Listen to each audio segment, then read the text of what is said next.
Hi all, everything in my video is pulled from the public domain and I am using them under the Fair Use, Fair Dealings guidelines. Everything that I say is my own opinion. You should look into this information for yourselves, but I'm pretty sure I'm right. All right, everybody, I'm up and it's time to start going through the interview. We're going to go through the things that were either inconsistent or where Megan clearly was trying to copy, in my opinion, the Diana interview. In the things that she said and the way that she looked, even though she claims that she knows nothing about the interview and she never saw it, which I find very hard to believe considering the fact she was dressed like Diana and had on the same heavy makeup, the same light lip gloss, but you know, whatever. Moving on, here we go. I should also let you know I'm not going to be able to put up too many video clips of the actual Oprah interview. I don't want to get hit by YouTube, but all right. So one of the things that Megan said was, I didn't get any training on how to be a royal. Maybe some other people did, inferring that Kate did. She says, but I didn't get any training. Who does that sound like? I learned to be royal in 1 week. I was thrown into deep end, which now I prefer it that way. Nobody ever helped me at all. Now, as I previously stated, Megan said she knew nothing about the Diana interview, but here are the pictures to show you just how she copycatted Diana and Diana's look for the specific interview with Oprah. Now, one of the things that Megan said is that they took her passport. They took her driver's license. How was she going to get out? She couldn't go anywhere and she was pregnant. What is she going to do? I'm sorry, is this not Meghan Markle in New York at a $500,000 baby shower? Yeah, she wasn't trapped. Maybe she felt trapped when she flew in to watch Serena play tennis? I'm not sure. One of the things I did notice was she did not bring up things that could put her in a bad light. She did not discuss what happened with the tiara. She did not discuss her announcing her pregnancy at Eugenie's wedding where she said they were friends. Other than mentioning she lost her father, she did not bring up her family that she's completely disowned. She did not bring up the Poppy Day PR exercise. Nothing was mentioned about the fact that she and Harry were releasing promos and releasing photos, stepping on the toes of the work of the other family members. How about when she cleared out the stand at Wimbledon and people who had tickets were stuck outside because she wanted that area cleared? You guys get the idea. They didn't touch on anything that could put her in any kind of a bad light. Then, of course, we have this revelation. Look, I was really ashamed to say it at the time and ashamed to have to admit it to Harry, especially, because I know how much loss he suffered. But I knew that if I didn't say it, that I would do it. And I just didn't want to be alive anymore. Just sounds so familiar. It was a bit of a difficult time. You'd wake up in the morning feeling you didn't want to get out of bed, you felt misunderstood, and just very, very low in yourself. Was this completely out of character for you? Yes, very much so. I've never had a depression in my life. And this time, things became so difficult that you actually tried to injure yourself. Is that true? Now, one of the things that was asked of Harry was, did he blindside the Queen with his list of things that they put up on Sussex Royal? And Harry said, absolutely not. I respect my grandmother too much. I did not blindside her. I had had multiple conversations with the Queen. I had had conversations with my father. He asked me to put it in writing, and I did. I even told him what day I was going to release it. If that's true, then the Queen would not have to put out a statement like this as soon as their statement hit the internet. So something's not quite right. Then you start to ask, where's your proof? Where's your receipts? Because you claimed that Kate made you cry, but she apologized. You claimed you were suicidal, you went to HR. You claimed there were emails going back and forth. Where are the emails? You claimed they were willing to lie for others, but you wouldn't give any examples of those, and you had no proof of those. You and Harry both said that there were multiple discussions with people about the color of the baby's skin. You made a point of referencing that, both of you, but yet refused to say who said it. So for me, it's a non-point, because if you're willing to go that far to basically say the royal family is racist, but you're not willing to say who said it, then more than likely it didn't happen. Now, Harry stated that as of March of 2020, their finances were cut off. They got no money. But yet it was widely reported, and it was agreed upon in Megxit, that Charles would give them $4 million and help them pay for a lot of their bills. So were they cut off, or did Charles give them the money? Now let's look at this next clip and tell me if that doesn't make you angry. In the May sunshine. Stunning. A wave for the crowds. This wedding cost the UK taxpayers how much money? Like 35 to 40 million pounds. And she admitted in the interview that they had been married 3 days earlier. Why go through this huge spectacle? Why not have a small affair like Charles and Camilla had, especially since this was technically her third marriage? First one was annulled, second one was divorced. This was completely unnecessary. The next part that I want to address is the part where Harry and Meghan said, we're not reinventing the wheel. We wanted to do what other royals do. They live on palace grounds, but they hold jobs, and when the Queen calls on them, they're available. But in the meantime, they're allowed to make their own money on the side. That's what we wanted to do. And we were told no. Now, here's the part that they left out of that statement.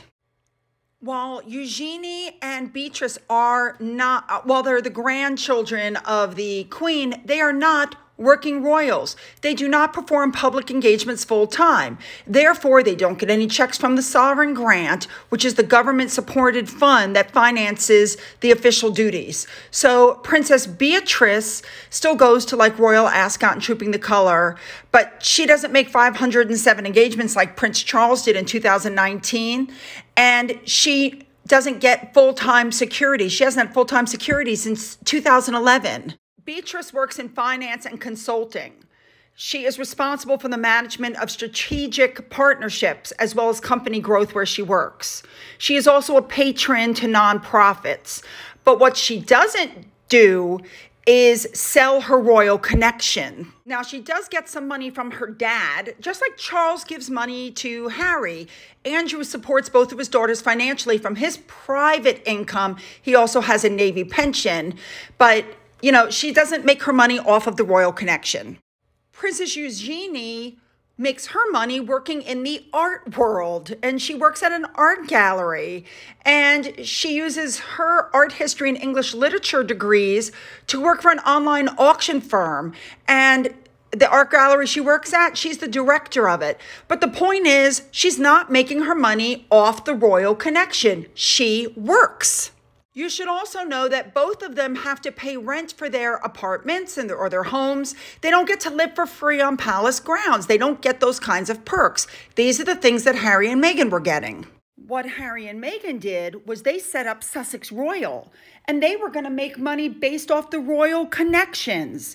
So they were still going to get, because they were senior royals, what they wanted was the security, the clothing.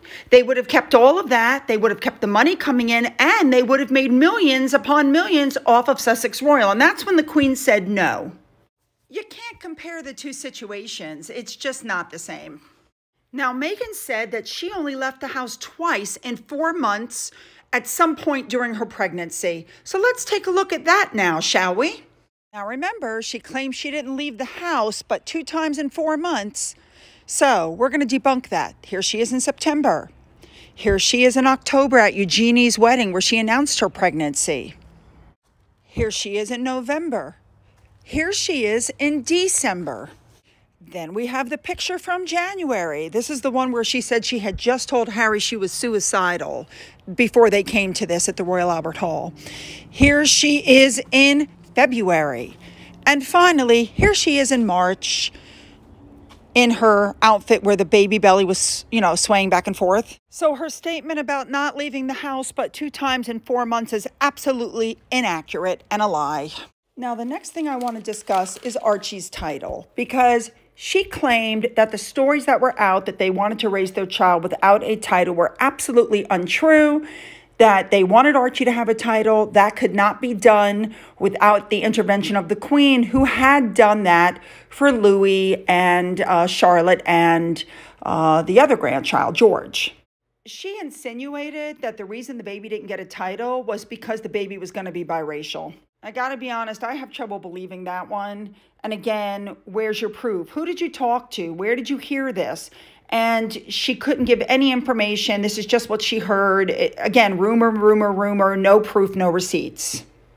I'd like to point out that Queen's daughter, Anne, requested her children have no titles. They've grown up beautifully. The granddaughter, Zara, has raised her children without titles. They're growing up beautifully, but Meghan said this is his birthright. She wants him to have it. For her, it was all about keeping them safe. Now, here's one of the parts of the interview that really got me. According to Harry, he inferred that after Meghan and he went to Australia, they did that tour, the same one that his parents had done, that the royal family was jealous. What does that sound like?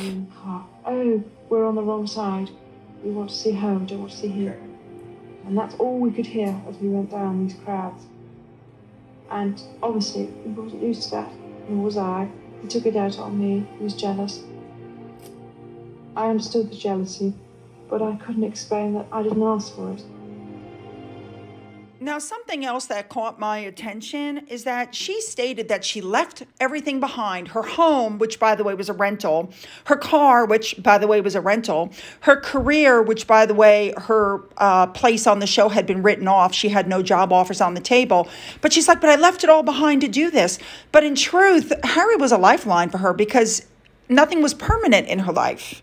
And I'm going to include these two clips here at the end because I believe they show where the thought process came from. So watch this.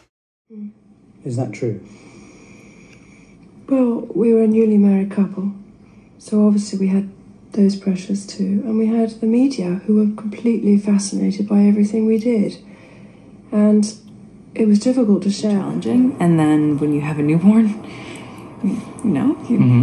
It's a long time ago, but I remember, yeah. And especially as a woman, it's a lot. So you add this on top of just trying to be a new mom or trying to be a newlywed.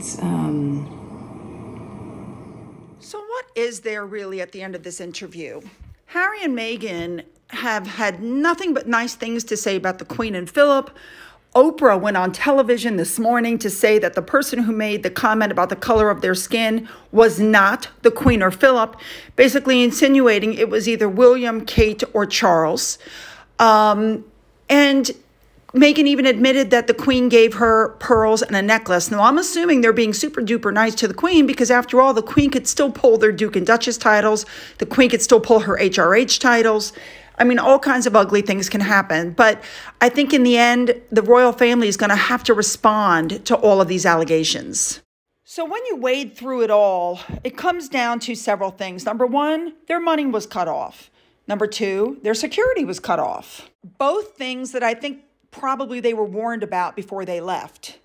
They felt unsupported and they're crying racism. So I mean, Harry's talking about, I want to repair the relationship with my family. I think that is gone and gone. I honestly think the best thing the royal family can do at this point is remove him from the line of succession, take away their HRH titles, like literally cut ties with them and let them go. I have to also say, just again with the tone deafness of their statements, that Harry said, oh, they cut off the money. And if I didn't have the money from my mother, we wouldn't be able to do this. Now, keep in mind, the money from his mother is millions upon millions upon millions of dollars. That would have been enough for the rest of us, normal people, to live for the rest of our lives. They didn't have to buy a $15 million mansion. They didn't have to have this huge life that they're living. They could have lived a little bit more modestly and not worried about it, but they had to have the best of everything. So I'm finding it still hard to feel sorry for them. So what do you guys think about them talking about, we can just pick up the phone and call the Queen? What do you think about the fact that Meghan threw out things that have nothing to do with the royal family, like her miscarriage and her losing her dad? And do you honestly believe that She and Harry got no payment out of this at all. I mean, I know that Oprah plugged the new mental health awareness thing that she's doing with Harry on Apple. She couldn't help but plug that while she was in there. But make sure to leave your comments, and suggestions below. You know how you can reach me. Don't forget about that coffee fund. I'm sorry if there's anything I missed, and we'll go back and look later. And as always, have a great day.